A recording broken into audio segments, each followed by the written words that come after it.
Hi hello வணக்கம். இந்த வீடியோவில் பார்க்குறது ஒரு சிம்பிளிஃபிகேஷன் ப்ராப்ளம்.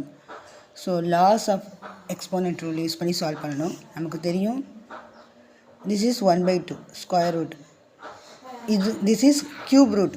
3 இருந்துச்சுன்னா க்யூப் ரூட் 1/3ன்னு எழுதலாம். 5 இருந்துச்சுன்னா fifth root, so 1/5 extra. So n இருந்துச்சுன்னா nth ரூட் 1/n.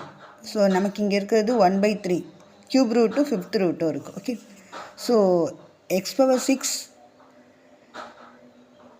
சிக்ஸ்ன்னு இருக்கா. எக்ஸ் பவர் சிக்ஸை வந்து நான் 2 × 3ன்னு எழுதுறேன். 3 2s are 6ன்னு. Okay, cube root all power fifth root. Okay, so next பாருங்கள், x power 2 × 3 whole power cube root எப்படி எழுதலாம்னா 1/3ன்னு எழுதலாம். ஓகே, இது மல்டிப்ளிகேஷனில் இருக்குது. Okay, 1/3 whole power fifth root. Okay, so நமக்கு என்ன தெரியணும், இது this is a power m இந்த ஹோல் பவர் என்னன்னு இருக்குது. ஸோ இந்த லா படி a பவர் m × nன்னு இதை எழுத முடியும். ஸோ அந்த லா தான் இங்கே இருக்குது.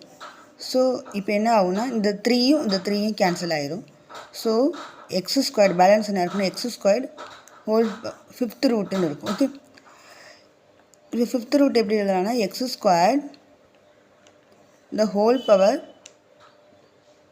1/5ன்னு எழுதலாம். Okay, so this is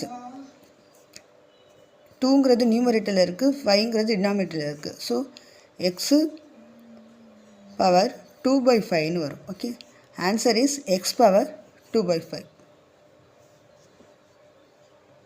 Thank you for watching.